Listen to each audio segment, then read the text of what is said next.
Hello दोस्तों। I hope आप सब अच्छे होंगे। तो हम देख रहे थे बीएचयू एमएससी बॉटनी 2008 का क्वेश्चन पेपर और इसका हम लोग पार्ट फर्स्ट कवर कर चुके थे। वहाँ पे 50 क्वेश्चन को देख चुके थे। यहाँ पे चलते हैं, हम कवर करते हैं पार्ट सेकेंड को और देखते हैं फिर से उसके आगे का 50 क्वेश्चन यानी कि 100 तक यहाँ से कवर करते हैं और देखते हैं उसका पॉसिबल सोल्यूशन क्या होगा। आगे वाला जो थर्ड पार्ट होगा वहाँ पर हम 2008 का पूरा क्वेश्चन कवर कर लेंगे। तो चलिए शुरू करते हैं। 51 क्वेश्चन पूछ रहा है filiform apparatus is found in. तो जब आप फीमेल गैमेटोफाइट पढ़ेंगे, ठीक है, तो फीमेल गैमेटोफाइट पढ़ेंगे तो वहाँ पे देखेंगे जो फीमेल गैमेटोफाइट रहता है, मेगा गैमेटोफाइट, वहाँ पे क्या होता है 7 सेल्ड 8 न्यूक्लिएट कंडीशन होता है। वहाँ पे क्या होता है 2 सेंट्रल सेल होता है, 3 एंटीपोडल होता है और 2 सिनर्जिड होती हैं और एक सेल होता है। तो ये जो सिनर्जिड होती है यहाँ पे आपको फिलीफॉर्म ऑपरेटस देखने को मिलता है। तो 51 का जो राइट आंसर है वो 3 होगा। चलते हैं 52 पे। ओके, तो 52 में पूछ रहा है how many nuclei are present in a mature pollen.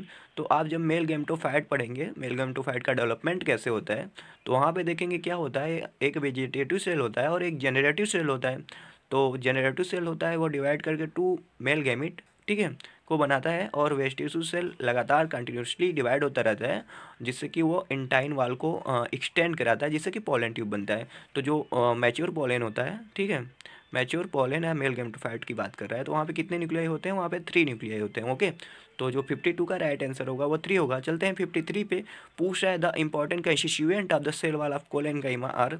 ठीक है, तो आप जब एनाटॉमी पढ़ेंगे तो वहाँ पे देखेंगे कोलेनकाइमा, पेरेनकाइमा, स्क्लेरेनकाइमा और सारी चीज़ स्ट्रोम में सब देखने को मिलता है।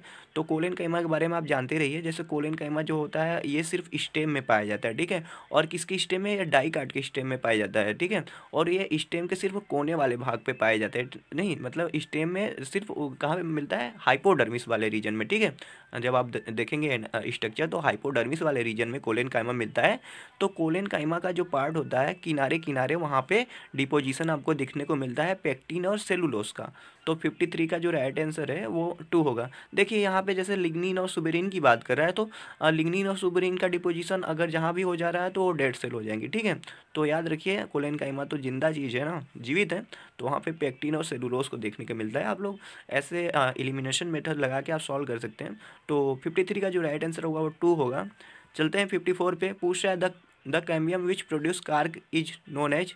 तो देखिए जैसे चारों ऑप्शन दिया है, जैसे कार्क के बारे में पूछ रहा है, कार्क कौन प्रोड्यूस करता है, तो देखिए फेलोजेन हो गया तो वो कार्क को प्रोड्यूस करता है और कार्क को हम फेलेम भी बोलते हैं, ठीक है।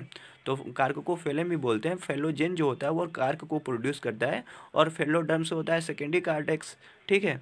और पेरीब्लेम जो होता है वो टिश्यू ही होता है। पेरीडर्म क्या होता है, पेरीडर्म में होता है कार्क, कैम्बियम और फेलोडर्म को मिला के पेरीडर्म बोलते हैं। तो याद रखिए जो आपका जो फेलोजेन है वो कार्क को प्रोड्यूस करता है, फेलेम को प्रोड्यूस करता है। तो 54 का जो राइट आंसर होगा वो 2 होगा। चलते हैं 55 पे। ठीक है, 55 पे पूछ रहा है growth ring are generally well mark in the tree growing. तो आप देखेंगे जैसे जो ट्री हो गया उसका एज पता करने के लिए उसका जो एनुअल रिंग होता है उसे ग्रोथ रिंग उसको गिन के पता करते हैं। तो शिमला जैसे हो गया, शिमला जहाँ पे मतलब टेम्परेचर का जहाँ वेरिएशन नहीं ज़्यादा देखने को मिलता है, टेम्परेचर एक एक एक एक ही एक ही तरह का बना रहता है, ठीक है, वहाँ पे फ्लक्चुएशन देखने को नहीं मिलता है। तो वहाँ पे आपको ट्री में ग्रोथ रिंग देखने को मिलता है। तो शिमला हो गया, वहाँ पे ठंडी ही पड़ता है, तो वहाँ पे शिमला के पेड़ों में क्या देखने को मिलता है, ग्रोथ रिंग या एनुअल रिंग देखने को मिलता है। तो 55 का जो राइट आंसर होगा 4 हो गया। चलते हैं 56 पे। पूछ रहा है reconstruction of Williamsonia sewardiana was made by. तो विलियम सोनिया और सीवार्डियाना जो है जिम्नोस्पर्म है, फॉसिल जिम्नोस्पर्म है जिसको बीरबल साहनी ने रिकंस्ट्रक्ट किया था। तो ये डायरेक्ट आंसर है, याद रखिए। तो 56 का जो राइट आंसर है वो 2 होगा। चलते हैं 57 पे। पूछा है the motile sperm of ginkgo biloba was first discover by. तो जिंगो बाइलोबा का जो स्पर्म था, मोटाइल स्पर्म था, उसे किसने सबसे पहले खोजा था, उसे हिरेस ने खोजा था 1896 में। इकोनो हो गए तो उनके बारे में उतना तो नहीं देखा। ग्रिफिथ हो गए तो ट्रांसफॉर्मेशन किए थे 1852 में, नहीं 1928 में किए थे। तो याद रखिए बीरबल साहनी पहली बॉटनी से संबंधित है। ओके, तो 57 का जो राइट आंसर है वो 1 होगा। चलते हैं 58 पे। पूछा है which of the following gymnosperm plant is characterized by chlorophyllous endosperm. तो इसको मैंने खोजा, ठीक है, सर ने भी खोजा हमारे, लेकिन मिला नहीं। तो इसका जो यहाँ पे आंसर की के हिसाब से है जिंगो है। अगर आप सबको इसका कोई मिलता है कोई साइट जहाँ पे इसके बारे में दिया गया हो तो बताइएगा आप सब, ठीक है। लेकिन इसका जो राइट आंसर है क्लोरोफिलस इंडोस्पर्म वो जिंगो में देखा गया, लेकिन जिंगो को हमने पढ़ा वहाँ पे तो देखा नहीं। तो राइट आंसर जिंगो ही होना चाहिए। तो 58 का जो राइट आंसर है वो 3 है। चलते हैं 59 पे। पूछ रहा है which are the following gymnosperm place so the absence of archegonia female gametophyte, ठीक है। तो पूछ रहा है आर्किगोनिया किस पे एब्सेंट होता है। देखिए आर्किगोनिया एब्सेंट होने का देखिए, जैसे आर्किगोनिएट आप प्लांट पढ़ेंगे तो वहाँ पे देखिए जैसे एल्गी हो गया और एंजियोस्पर्म हो गया, ठीक है। तो ए से एल्गी, ए से एंजियोस्पर्म, ए से एब्सेंट, ए से आर्किगोनिया, मतलब A4 कर दीजिए। जैसे एल्गी एल्गी एल्गी में एब्सेंट है आर्चिगोनिया और एंजियोस्पर्म भी आर्चिगोनिया एब्सेंट है।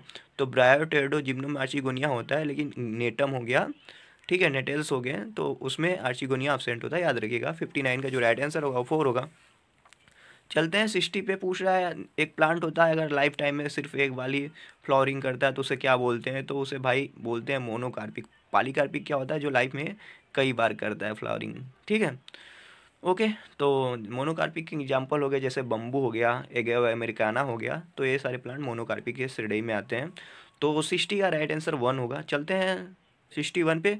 पूछ रहा है द ट्यूनिका कार्पस थ्योरी और पर्पोज भाई, तो anatomy of the flowering plant पढ़ेंगे तो हाँ देखेंगे ट्यूनिका कार्पस थ्योरी, ठीक है। और बहुत सारी थ्योरियाँ हैं जैसे रूट अपेक्स के लिए, शूट अपेक्स के लिए, एपिकल सेल थ्योरी, ठीक है, हिस्टोजन थ्योरी, ये सब थ्योरियाँ देखने को मिलेगा। तो ट्यूनिका कार्पस थ्योरी दिया था स्मिथ ने, ठीक है। हैंस्टीन ने दिया था हिस्टोजन थ्योरी। हाफ मिस्टर तो नहीं, कुछ से संबंधित है। हेबरलैंड ने टोटोपोटेंसी से। हाफ मिस्टर का अगर देखेंगे तो ये आपको मिल जाएंगे रिप्रोडक्शन वाले पार्ट में, ठीक है, क्रोमोसोम से भी संबंधित है। तो इस 61 का जो राइट आंसर है ट्यूनिका कार्पस थ्योरी, वो आपको स्मिथ ने दिया था। चलते हैं 62 पे। पूछ रहा है which of the following is parasitic alga. तो देखिए पैरासिटिक एल्गा सिफेलोरास है जो कॉज करता है रेड रस्ट ऑफ टी, जो सिफेलोरास बिलोंग करता है क्लोरोफाइसिस से, तो याद रखिएगा। 62 का राइट आंसर होगा 1। चलते हैं 63 पे। पूछ रहा है the non motile highly thickened asexual spore. देखिए 2 प्रकार की स्पोर होते हैं, मतलब ऐसे टाइप का जब देखने को मिलता है नॉन मोटाइल। तो नॉन मोटाइल होता है जैसे देखिए यहाँ पे हाईली थिक होगा तो हिप्नोस्पोर, अगर थीन होगा, ठीक है, थीन असेक्सुअल स्पोर होगा, नॉन मोटाइल थीन असेक्सुअल स्पोर, तो वो क्या हो जाएगा एप्लाइनोस्पोर। तो ध्यान दिखिएगा, अगर थिक होगा, थिक नॉन मोटाइल स्पोर होगा असेक्सुअल, तो वो हो जाएगा हिप्नोस्पोर। अगर थीन होगा तो हो जाएगा एप्लाइनोस्पोर। इसलिए हो जाएगा 63 का राइट आंसर आपका 4। चलता हूँ 64 पे। पूछ रहा है a pioneer worker to point out significance of blue green algae in nitrogen fixation. तो ब्लू ग्रीन एल्गी का नाइट्रोजन फिक्सेशन में जो रोल बताया था वो बताए थे आर्यन सिंह ने, ठीक है। तो 64 का जो राइट आंसर है वो 3 है। ओके, चलते हैं फिर। क्वेश्चन नंबर मिट गया है तो आप लोग देख लीजिए। ओके, तो obligate parasite are those organism with. तो ओब्लिगेट पैरासाइट क्या होते हैं, मतलब ओब्लिगेट होता है और एक होता है फैकल्टेटिव। तो ओब्लिगेट के मतलब होता है कि उसके बिना नहीं रह सकता है, और फैकल्टेटिव माने कि रह सकता है। तो ओब्लिगेट माने जो कि सिर्फ लिविंग होस्ट में रह सकता है, ठीक है। तो ओब्लिगेट पैरासाइट क्या होगा, जो सिर्फ अपने लिविंग होस्ट में रह सकता है। तो इसका राइट आंसर होगा 4। चलते हैं अगले क्वेश्चन पे। पूछ रहा है अप्लाटॉक्सिन इज प्रोड्यूस बाई। तो अप्लाटॉक्सिन जो होता है वो एक फंगस होता है अस्परजिलस फ्लोरस। तो यहाँ अस्परजिलस फ्लोरस दिया है और बहुत सारे स्पीसीज हो जाएंगे अस्परजिलस का, जिससे हमें अफ्लाटॉक्सिन मिलता है। तो यहाँ पे जो राइट आंसर होगा 2 होगा। चलते हैं अगले क्वेश्चन पे। पूछ रहा है डिप्लेंटिज्म इज एग्जिबिटेड बाई। तो डिप्लेंटिज्म क्या होता है, जैसे जूस पोर होता है उसमें 2 मोबाइल फेज होते हैं। जैसे एक बार उसका जूस पोर जा रहा है तो फ्लैजिला लॉस कर दिया, ठीक है, फ्लैजिला लॉस करके रेस्टिंग स्टेज में चला गया। फिर कुछ टाइम के बाद फिर से उसमें फ्लैजिला आएंगे, उसको किसी प्रकार से एक्टिव होगा, फिर से मोटेलिटी शो करेगा। तो डिप्लेंटिज्म माने होता है 2 mobile phase, 2 motile phase in the spore. तो वो देखने को मिलता है आपको सेप्रोलिंगियम। तो यहाँ पे राइट आंसर होगा 1। चलते हैं अगले क्वेश्चन पे। पूछ रहा है क्रिस्टोथेसिया आर फाउंड इन। तो क्रिस्टोथेसिया जैसे आप पढ़ेंगे एस्कोमाइकोटिना में, तो वहाँ पे फ्रूटिंग बॉडी रहते हैं जैसे पेरीथेसियम, एपोथेसियम, एस्कोट्रोमा, क्रिस्टोथेसिया। तो देखेंगे जैसे क्रिस्टोथेसिया जो है वहाँ पे मतलब होता है ग्लोबोस होता है जहाँ पे ओपनिंग नहीं पाई जाती फ्रूटिंग बॉडी में। तो वो देखने को मिलता है आपको एस्परजिलस और पेनिसिलियम में। ठीक है। ओके, तो इसका जो राइट आंसर होगा वो 1 होगा। चलते हैं अगले क्वेश्चन पे। Parmelia is a good example of, तो पारमेलिया जैसे पारमेलिया परलाटा ये सब आप सुने होंगे। पारमेलिया जैसे हो गया लाइकेन का टाइप है जो फोलियोज लाइकेन है, देखें, ठीक है। अगर क्रस्टोज की बात करें तो ग्रेफिस हो गया, लाइकेनोरा है सब, ठीक है। अगर फ्रुक्टोज का तो असनिया बारबेटा है सब। तो यहाँ पे जो राइट आंसर होगा पारमेलिया क्या है, पारमेलिया है फोलियोज लाइकेन है पारमेलिया। चलते हैं अगले क्वेश्चन पे। पूछा है citric acid is produced by, तो सिट्रिक एसिड सबको पता है ये क्वेश्चन, ठीक है, ये कॉमन चीज़ है, सबको पता होना चाहिए, ठीक है। तो सिट्रिक एसिड प्रोड्यूस होता है एस्परजिलस नाइगर पे, तो यहाँ पे राइट आंसर 3 होगा। चलते हैं अगले क्वेश्चन पे 71 पे चलते हैं। पूछ रहा है प्लाज्मिड क्या है, तो प्लाज्मिड इज ए, प्लाज्मिड का डिफिनीशन ही होता है भाई, plasmid extra chromosomal DNA in bacteria which can carry the genetic material. Okay, तो प्लाज्मिड क्या होता है, ट्रिपल सी डीएनए बोलते हैं इसे, मतलब कोवैलेंट सर्कुलर, ठीक है, और कोवैलेंट सर्कुलर क्वाइल्ड डीएनए बोलते हैं शायद, ठीक है। तो प्लाज्मिड क्या होता है, extra chromosomal genetic material bacteria को होता है, जिसमें मतलब रिस्ट्रिक्शन एंजाइम से कट लगा के उसमें अपना डिजायर जीन डाल के आप उससे मल्टीप्लाई करा सकते हो, एम्प्लीफाई करा सकते हो। तो 71 का जो राइट आंसर होगा वो 4 होगा। चलते हैं 72 पे। पूछ है there is no alternation of generation इस क्रिया को लाइविकाज, तो अल्टरनेशन ऑफ द जनरेशन कहाँ पे होता है, जहाँ पे सेक्सुअल रिप्रोडक्शन देखने को मिलता है। सेक्सुअल रिप्रोडक्शन रहेगा भाई तो वहाँ पे मियोसिस देखने को मिलेगा। अब बैक्टीरिया में क्या होता है, ऐसा अल्टरनेशन ऑफ जनरेशन नहीं होता है, क्योंकि वहाँ मियोसिस अब्सेंट होता है। मियोसिस माने रिडक्शन डिवीजन अब्सेंट होता है। ओके, तो 72 का जो राइट आंसर होगा वो 1 होगा। चलते हैं 73 पे। पूछ रहा है which of the following is a hydrogen donor in bacterial photosynthesis, तो ठीक है, तो बैक्टीरियल फोटोसिंथेसिस हाइड्रोजन डोनर कौन होता है, वो हाइड्रोजन सल्फाइड होता है। ये एकदम कॉमन क्वेश्चन है, आपको आना चाहिए, ठीक है। तो याद कर लीजिए बैक्टीरियल फोटोसिंथेसिस में कौन सा होता है हाइड्रोजन डोनर, वो होता है हाइड्रोजन सल्फाइड। तो 73 का राइट आंसर हो गया 2। चलते हैं 74 पे। पूछ रहे हैं mycoplasmas different from viruses in being sensitive to, तो देखिए माइकोप्लाज्मा जो होता है टेट्रासाइक्लिन के लिए सेंसिटिव होता है और वायरसेस नहीं होते हैं, ठीक है। तो इसका जो राइट आंसर होगा 74 का वो 3 होगा।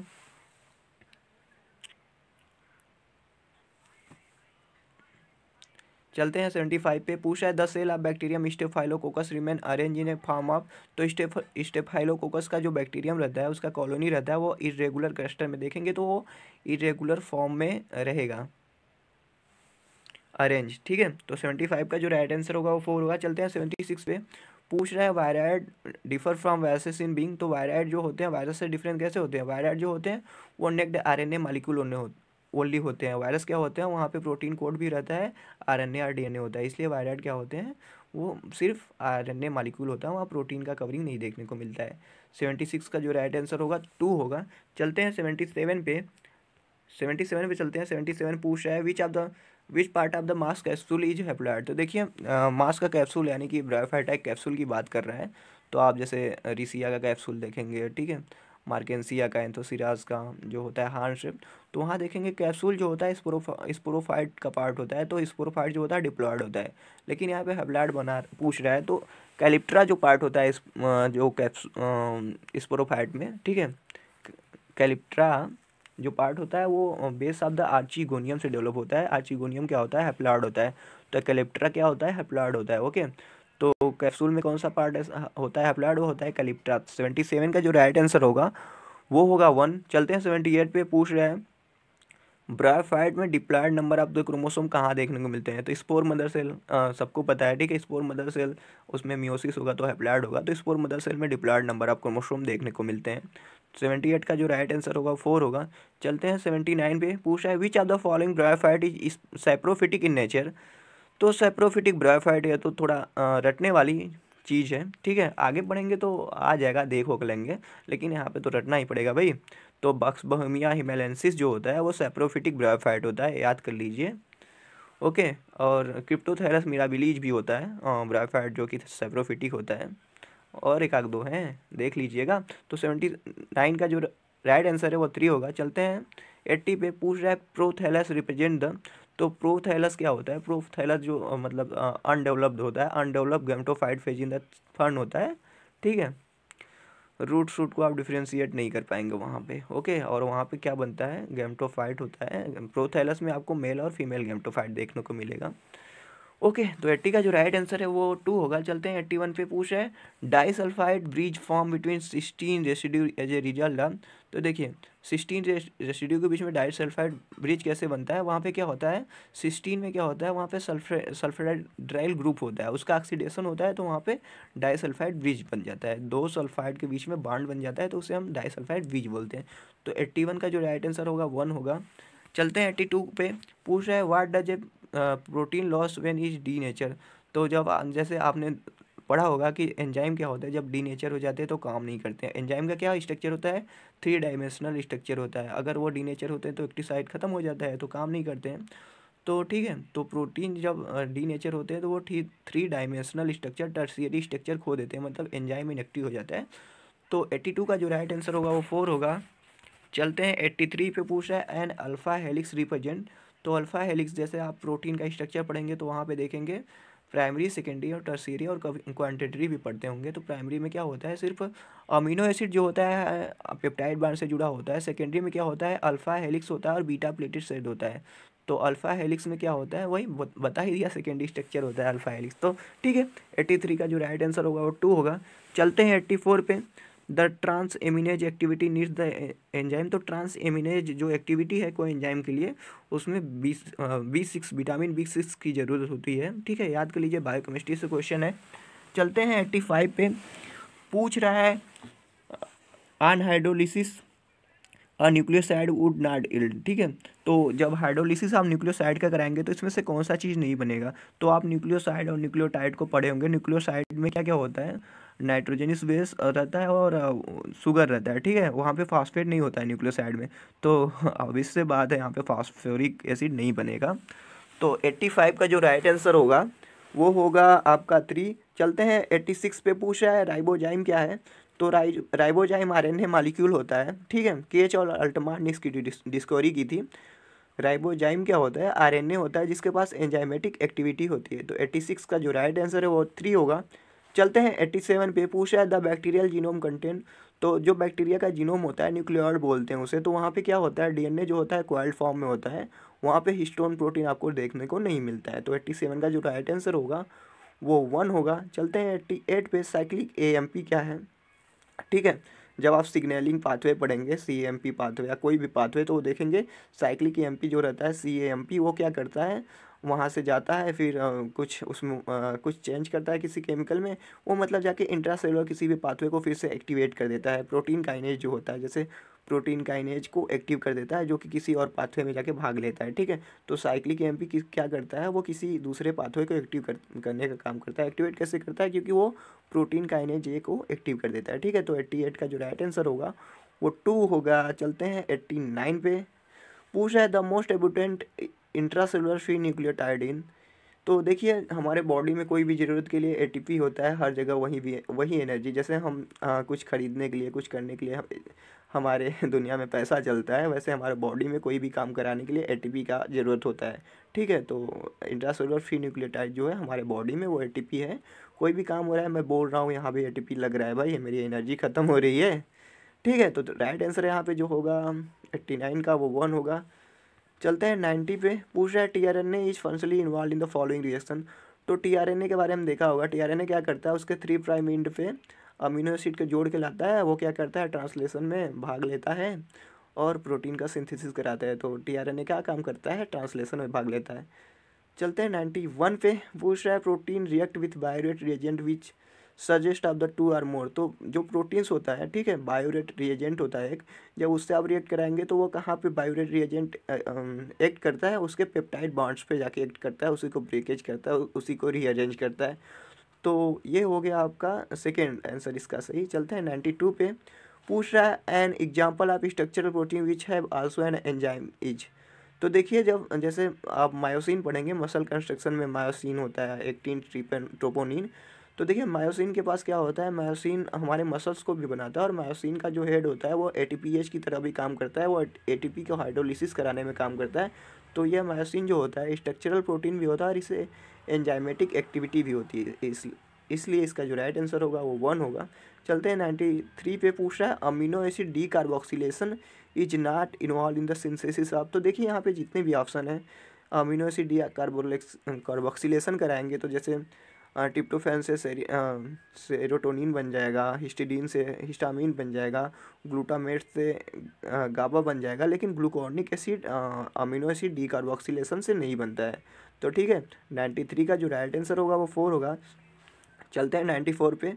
तो पूछ रहा है द जेड डीएनए हेलिक्स के बारे में। तो आप जब डीएनए का पढ़ेंगे तो वहाँ पे ए डीएनए, बी डीएनए, सी डीएनए, जेड डीएनए आपको देखने को मिलेगा। तो जेड डीएनए जो रहता है वो लेफ्ट हैंडेड होता है, ठीक है, ओके, सॉरी राइट हैंडेड होता है, देख लीजिएगा, थोड़ा सा यहाँ पे कन्फ्यूजन हो रहा है, राइट ही होना चाहिए। ओके, तो उसमें जेड डीएनए में क्या होता है, वहाँ पे जैसे बी डीएनए रहता है जो नॉर्मल रहता है, तो उसमें एटी के कंटेंट बहुत ज़्यादा होता है। लेकिन जेड डीएनए में क्या होता है, वहाँ पे ग्वानिन और साइटोसिन की मात्रा बहुत ज़्यादा होता है। वहाँ पे अल्टरनेटिंग सीक्वेंस होता है, बहुत जल्दी जल्दी ग्वानिन और साइटोसिन जो मतलब एक साथ रिपीट होते रहते हैं। तो यहाँ पर जो राइट आंसर होगा वो 2 होगा। चलते हैं 95 पे। पूछ रहा है कि A double standard DNA has 30% thymine. तो साइटोसिन की मात्रा पूछ रहा है। तो देखिए, जो थाइमिन होता है वो बॉन्डिंग करता है किसके साथ, एडिनिन के साथ। तो 30% थाइमिन है तो 30% एडिनिन भी होगा। तो यहाँ पे दोनों मिला के 60 हो गया, बचा कितना, 40 बचा। तो 40 को 2 भागों में बांट दीजिए, तो 2 भागों में बांटेंगे तो 20-20 आएगा। तो वहाँ पे क्या होगा, 20% साइटोसिन होगा और 20% क्या होगा, ग्वानिन होगा। तो साइटोसिन कितना होगा, 20% होगा। चलते हैं 96 पे। पूछा है the melting temperature TM of the DNA is. ठीक है, तो डीएनए का टीएम जो होता है, मेल्टिंग टेम्परेचर डीएनए का किस पे निर्भर करता है, तो उस पर जितना जीसी कंटेंट ज़्यादा होगा उतना ही मेल्टिंग टेम्परेचर उसका ज़्यादा होगा। ठीक है, तो याद रखिएगा, मेल्टिंग टेम्परेचर जो होता है जीसी कंटेंट पर निर्भर करता है। 96 का जो राइट आंसर होगा वो 3 होगा। चलते हैं 97 पे। पूछा है which of the following is not a characteristic of tRNA. तो देखिए, टीआरएनए पहला का राइट कंटेंट ए कोडान, तो यही गलत है, एंटी कोडान। देखिए, 2 अपोजिट चीज़ें दे दिया यहाँ पे, it contain a codon, it contains A anti codon. तो देखिए, इसमें से एक गलत होगा, एक सही होगा, तो 2 ऑप्शन पढ़ने की जरूरत नहीं है। तो एमआरएनए जो होता है वो कोडान कंटेंट किए होता है। ठीक है, तो 97 का जो होगा 1 ही ऑप्शन सही होगा, मतलब टीआरएनए में नहीं होगा। चलते हैं 98 पे। तो पूछ रहा है RNA can be specially radio label by feeding the cell with radio active. तो देखिए, आरएनए में क्या होता है, उसमें थायमिन की जगह यूरेसिल पाया जाता है। तो अगर आप यूरेडीन से उसे रेडियो लेबल कर दे रहे हैं तो आरएनए जहाँ जहाँ मूव कर रहा है तो पता चल जाएगा कि हाँ आरएनए यहाँ यहाँ जा रहा है, तो उसे रेडियो लेबल कर सकते हैं यूरेडीन के साथ। ठीक है, 98 का जो राइट आंसर होगा वो 4 होगा। चलते हैं 99 पे। पूछ रहा है helical structure of DNA determined by. तो helical structure of the DNA कैसे डिटरमाइन किया गया, विलियम्स से सब थे, तो उन्होंने क्या किया, एक्सरे डिफ्रैक्शनल टेक्निक का यूज करके डीएनए का स्ट्रक्चर बता दिया कि हाँ ऐसे ऐसे यहाँ पे अरेंजमेंट है। ठीक है, तो 99 का जो राइट आंसर है 3 होगा। चलते हैं 100 पे। पूछा है which is not true for monosaccharide. Monosaccharide के लिए ट्रू क्या नहीं है। तो देखिए, मोनोसेक्राइड जैसे मैं बात कर लूँ तो ग्लूकोज का बात कर लीजिए। तो ग्लूकोज क्या होता है, ग्लूकोज देखा है कलरलेस, उसका कोई कलर नहीं होता, और ग्लूकोज को पानी में मिला देंगे तो घुल जाएगा। स्वीट इन टेस्ट ग्लूकोज होता है, लेकिन वो नॉन पोलर सॉल्वेंट में नहीं होता है। ठीक है, नॉन पोलर सॉल्वेंट। ठीक है, तो 100 का जो राइट आंसर है वो 4 होगा। तो यहाँ तक देखिए हम लोगों ने कवर कर लिया है 100 क्वेश्चन तक। ठीक है, तो आगे ऐसे हमारी वीडियो आती रहेगी और हम आगे पार्ट 3 कवर कर लेते हैं। तो बने रहिए हमारे साथ, देखते रहिए। चलता हूँ मैं, मिलता हूँ नेक्स्ट वीडियो में। Thank you for watching my video.